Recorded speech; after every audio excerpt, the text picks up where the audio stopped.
Jesus passava pela cidade de Jericó, sentido a Jerusalém. Tinha um homem de baixa estatura, a gente lembra o nome dele, Zaqueu, né? Queria ver quem era Jesus. E aí no meio da multidão, a gente imagina o tanto de cotovelada que esse homem levou, né? Não conseguia ver Jesus. Ele correu, subiu no pé de árvore para ver Jesus. Jesus passando, viu Zaqueu, desce Zaqueu. Ué, mas não falei nem meu nome, não gritei. Senhor, ouve o Zaqueu. Como é que Jesus sabe, né? Jesus olhou, Zaqueu, hoje eu vou ficar na sua casa. Zaqueu era um publicano, cobrador de impostos, cobrava inclusive dos seus patrícios, né, dos seus, do mesmo povo de Israel, então ele cobrava imposto dessa turma também e era odiado. Então, por isso a gente imagina que Zaqueu tentando ver Jesus, ali por baixo, levou cotovelada, um pisão no dedão do pé, mas Jesus diz, hoje eu vou ficar na sua casa. Ele prontamente desceu, recebeu Jesus, e começam os murmúrios, né? Como é que Jesus fica na casa desse pecador, né? Não sabe quem é Levi. Levi se levanta, diz, se eu tomei o dinheiro de alguém, eu vou devolver 4 vezes mais. Dizem que depois ele ficou falido, né? Empobreceu aí, não teve mais nada. Mas esse homem estava disposto a seguir Jesus. Tanto Jesus diz, hoje houve salvação nessa casa. Por quê? Estava pronto. Zaqueu estava pronto, viu uma oportunidade e agarrou essa oportunidade, né? Jesus passou por ali, foi para Jerusalém, nós sabemos, Jesus foi crucificado, não passou mais por ali, não voltou. Então, se esse homem, Zaqueu, deixa essa oportunidade desse chamado de Jesus passar, ele tinha perdido, né? Jesus não voltou mais, ele ia perder a oportunidade da vida dele. Claro, depois poderia conhecer Jesus pelo Evangelho, pela pregação, né? Mas uma oportunidade. E esse homem estava disposto, estava com o coração pronto a receber o Evangelho e a obedecer Jesus. A escolha dos 13 apóstolos aí foi uma escolha a dedo. Jesus começou a chamar pescadores, cobrador de impostos, no caso de Levi, homens simples, né? Homens que estavam trabalhando. Jesus diz, é esses que eu quero. Vem você, né? Jesus formou o seu grupo ali para a pregação do Evangelho, para treinar, né? Depois pregar o Evangelho. É assim, Jesus passa e chama pessoas comuns, pescadores, trabalhadores, né? Imagine Jesus passando e nos chamando. Vem você, professor do ensino infantil, né? Você está sobrecarregada, vem. Vem você, trabalhador, vem você, contador, vem você, empresário. Jesus convida. Jesus convida pessoas que estão ocupadas, que estão no seu dia a dia trabalhando, que estão no seu dia a dia cumprindo seus afazeres. São essas pessoas que Jesus está chamando. Jesus nos chamou. Nós temos trabalho, nós temos ocupação, temos tanta coisa a fazer, né? Imagine, vamos estudar a Bíblia. Hoje não, né? Sobrecarregado, passa outro dia. Pode ser que esse outro dia não chegue. Pode ser que esse outro dia um carro me atropela, né? Acontece algum acaso aí. Nós aproveitamos a oportunidade, é por isso que vocês estão aqui, é por isso que nós estamos aqui. Nós ouvimos a voz de Jesus, nós decidimos segui-lo, nós decidimos obedecer. Há pelo menos 3 grupos que estão sempre perto de Jesus. Claro, são os discípulos que decidiram por fé seguir Jesus, estão ouvindo o Evangelho, estão ali prontos para ouvir, né, o que Jesus está ensinando. Existem aqueles curiosos, quem são? Quem que é aquele, né? Algum profeta, alguém importante? Quem é esse que todo mundo está correndo para ver? Existem os religiosos que sempre estão ali perto de Jesus, mas para arrumar confusão e achar um jeito de crucificar Jesus, que é o que de fato posteriormente aconteceu. Mas tem sempre esses 3 grupos, discípulos, curiosos e religiosos que estão ali para arrumar confusão, para brigar com Jesus. Nós precisamos estar prontos para esse chamado de Jesus. Jesus chamou para segui-lo sem promessa de riqueza. Eu vejo muito discurso das pessoas dizendo, Deus me prometeu, Ele vai cumprir. Deus não tem que cumprir nada para nós, né? Deus não prometeu nada, não prometeu riqueza, não prometeu vida eterna nessa terra. Pelo contrário, Ele nos ofereceu vida eterna posterior, né? Quando alguns queriam seguir Jesus, Jesus alertou, falou, olha, toma cuidado, eu não tenho nem onde encostar minha cabeça, até os pássaros têm onde ficar, e eu não tenho nem onde ficar. Jesus falou, tome a sua cruz e siga-me. E a cruz não é os problemas, a minha sogra não está aqui, então posso falar, não é a sogra a cruz, né, para carregar, não são os problemas.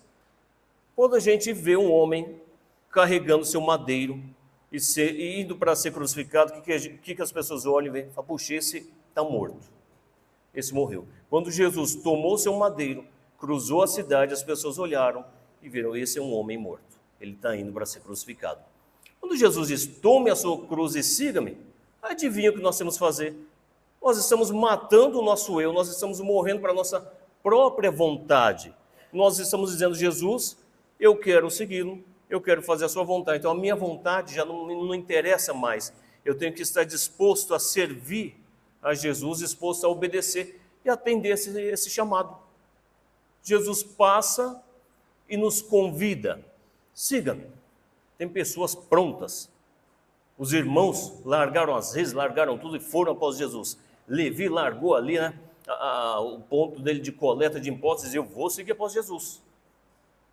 Tem que ter essa disposição em servir.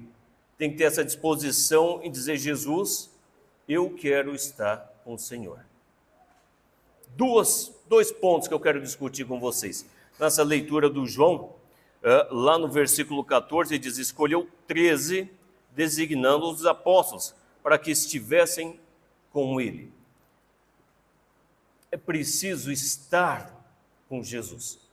Jesus nos convida para estar com ele, estar aos pés dele. A gente lembra de Marta e Maria, né? Eu vou pedir para os irmãos, por favor, abram aí em Lucas, no Evangelho de Lucas, no capítulo 10, vão um pouquinho à frente. Evangelho de Lucas, no capítulo 10, por favor.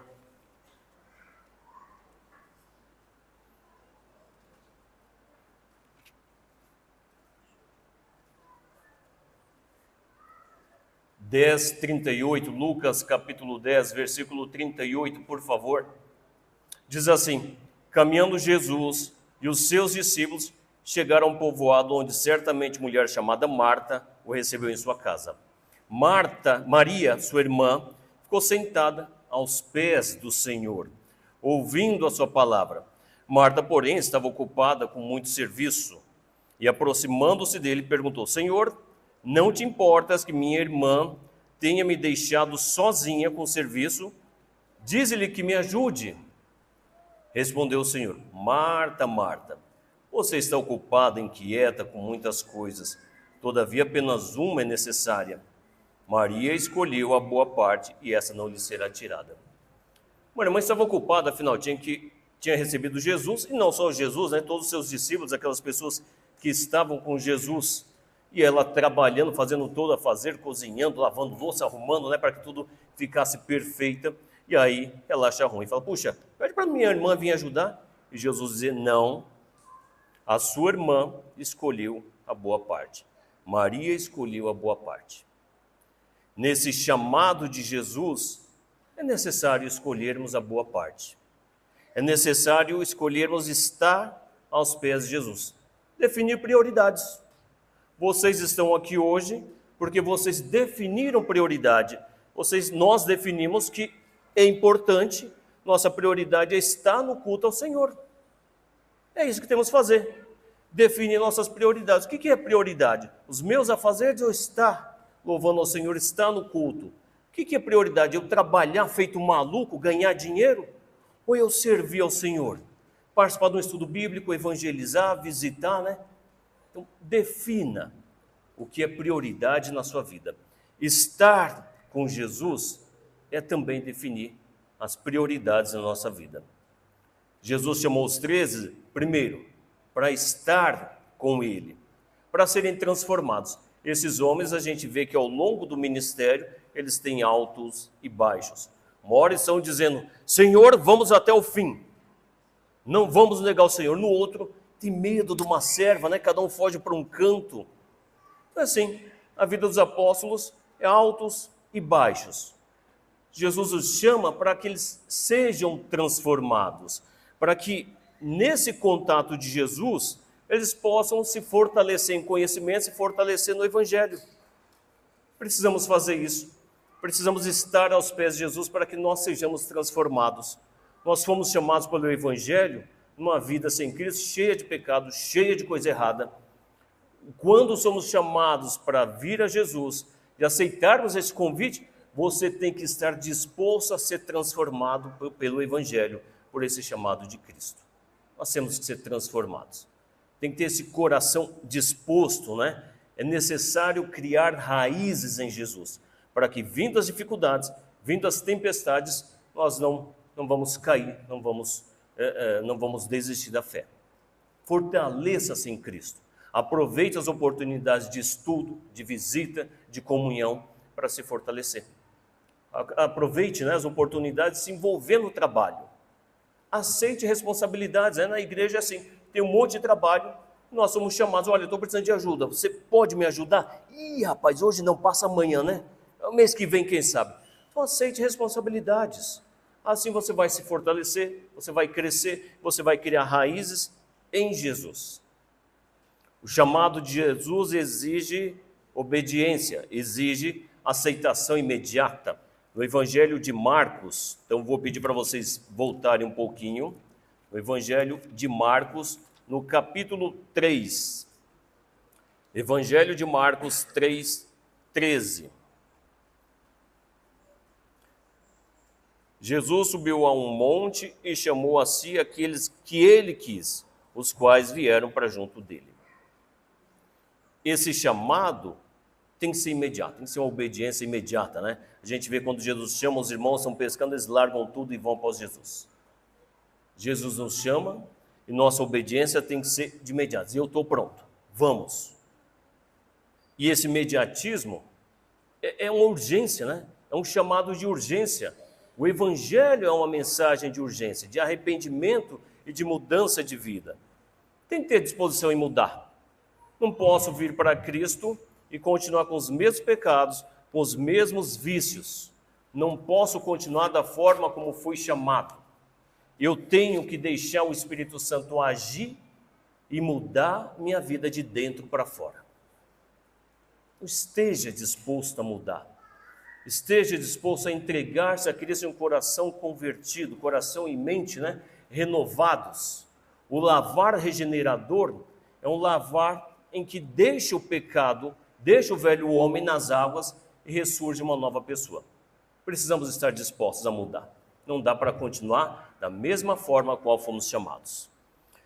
Segundo ponto, escolheu 13, designando os apóstolos para que estivessem com ele e os enviasse a pregar. Jesus tinha um projeto de mudança do mundo, não pela violência, não pela guerra, mas pelo amor, pelas boas novas, pelo evangelho sendo anunciado. Então esse é o plano de Jesus. Começou lá com os caipirões, né?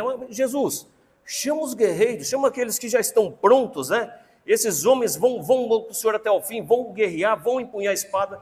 Jesus diz, não é isso que eu quero. Jesus começa a chamar os homens. Ih, rapaz, Levi, será que o senhor não errou? O senhor conhece bem ele? Jesus conhece. Jesus conhece o coração entregue. Jesus chama e os prepara, os capacita para o trabalho. Jesus nos chamou. E é por isso que você está aqui. E Jesus quer te capacitar para o trabalho. Estar com ele antes de enviá-los a pregar, né?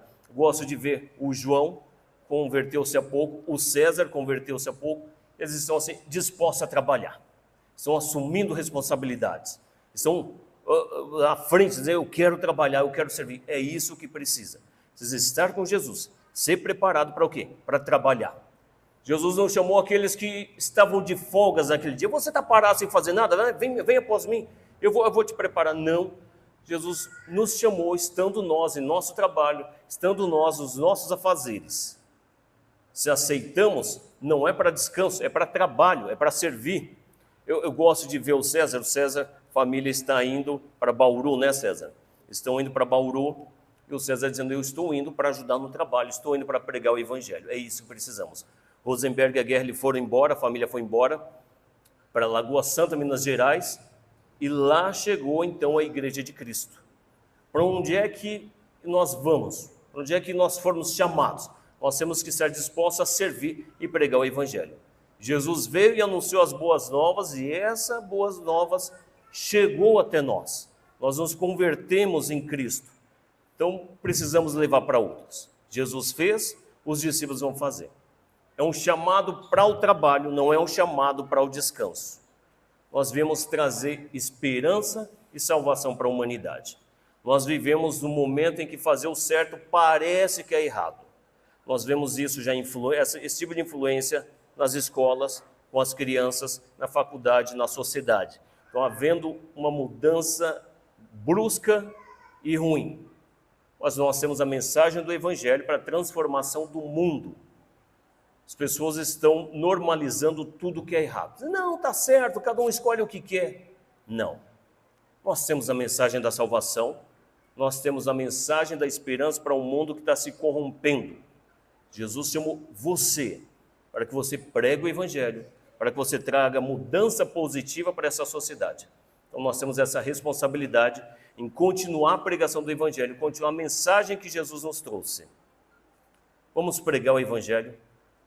A gente vê a igreja no primeiro século, mesmo com perseguição, mesmo com todo sofrimento, eles pregavam o Evangelho, eles não paravam. Nós precisamos pregar o Evangelho e cuidar uns dos outros. Eu vou dizendo o nome, e aí vocês vão contando em voz alta para mim, tá? Então eu vou dizer Simão, vocês vão dizer e aí vamos contando, por favor. Escolheu 13, designando os apóstolos para que estivessem com ele, enviasse-os a pregar. E se tivesse autoridade para expulsar demônios. Esses são os 13 que ele escolheu. Simão, a quem deu o nome de Pedro. Tiago, filho de Zebedeu. E João, seu irmão, aos quais deu o nome de Boanerges, que significa filhos do trovão. André, Filipe, Bartolomeu, Mateus, Tomé, Tiago, filho de Alfeu, Tadeu, Simão, o Zelote, e Judas Iscariotes, que o traiu. Onde estão 13? Nós somos o 13º escolhido. Nós somos o 13º apóstolo no sentido espiritual de enviados. Deus escolheu você. Jesus te chama pelo nome. Você tem que estar disposto a estar com Jesus e ser enviado para pregar o Evangelho. Jesus te escolheu pelo nome. Vamos trabalhar. Vamos pregar o Evangelho. Amém. Oremos.